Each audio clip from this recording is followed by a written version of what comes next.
Welcome everybody to Roseville Story Time!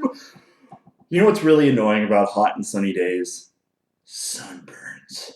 Ugh, your skin gets all red and it hurts when you touch it and you can't sleep at night and once after a day or two or three the skin starts peeling and starts coming off. Ugh. Ugh, so gross. But you know what? In the grand scheme of things, a sunburn really isn't all that bad. It heals after a couple days, and you're fine. But this Bible talks about a lot of skin problems that weren't as easy to fix. In fact, they were really life-threatening. One skin problem in particular was called leprosy. Now we don't need to fear leprosy anymore. We have lots of good cures and treatments for leprosy, but they didn't back then. If you had caught leprosy, you started looking like a zombie. It was really gross. And you actually had to separate from your friends and family to make sure that they didn't get leprosy either. You did it to protect them. And today's story talks about a guy who got leprosy. It starts out with a general from a kingdom named Aram, a general who was getting blessed by God, though he didn't realize it. At least not yet. The general's name was Naaman. Hello there, I am Naaman. I am a mighty general in the armies of Aram, and I treat everyone who follows me and serves me very well. I'm a very great man. However, I have a problem. A few days ago, I began noticing something on my skin. I have contracted leprosy. Oh no, if I don't get this fixed, there goes my wonderful career as a general. Oh.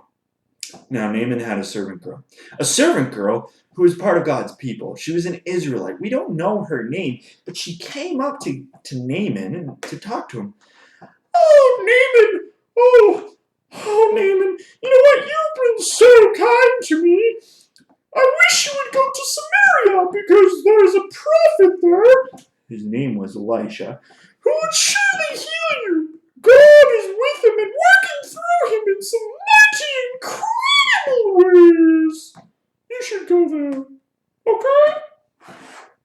Well, Naaman thought, well, what do I gotta lose? Sure.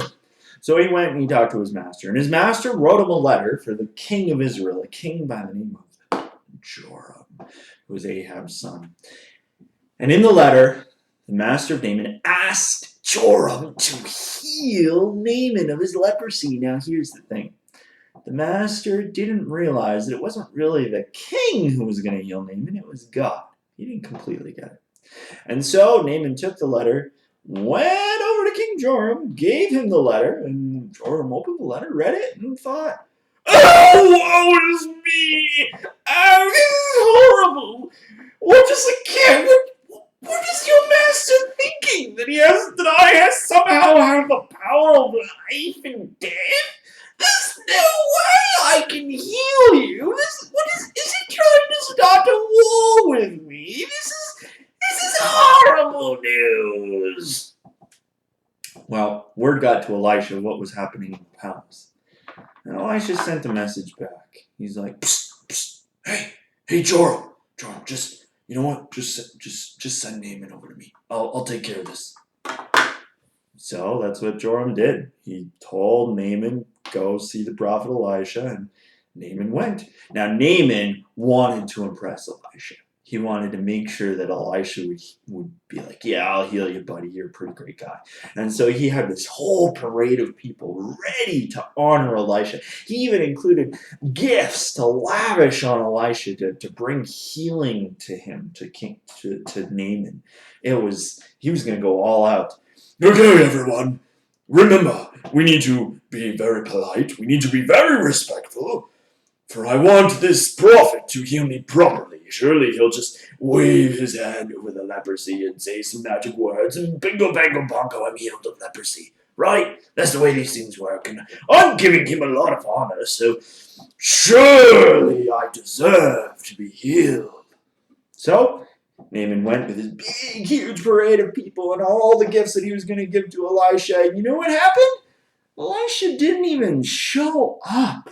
Elisha just sent a servant to Naaman, and then all the servants told Naaman was go have a bath 7 times in the Jordan River. He didn't even show up. And that's when Naaman he got a little upset. What do you mean, go have a bath? Ugh. If all I had to do was have a bath, I could have had a bath back home. I came all this way just to have a bath? He was not happy. But you know what? He had another servant. And this servant came up, and we don't know that servant's name either. And this servant came to Naaman, and you know what he said? He said, you know what, Naaman? If the prophet had told you to go do something difficult, you would have done it. All he's asking you to do is go get clean. 7 times. What have you got to lose? Just go, humble yourself, go do it, and see what happens. And that's what Naaman did. He went off to the Jordan River. He dipped in 7 times. 1, 2, 3, 4, 5, 6, and 7. And when he came out, his skin, we're told that his skin was like the skin of a young child. It was fresh. It was new. Naaman was amazed. You see, Naaman had to humble himself with something simple. He had to recognize that it was only God who was going to heal him. It wasn't going to be a person. He had to put his faith and trust solely in God, even with something as simple as washing up and having a bath. From that day forward, Naaman lined up his life with God. And that put him in the proper posture to be able to worship God with the rest of his life for the rest of his days. It was so cool. You could read the story of for Naaman for yourself in 2 Kings chapter 5. And I encourage you to have a conversation as a family. What are some of the things that you can be doing as a family that are simple that you should be doing for God?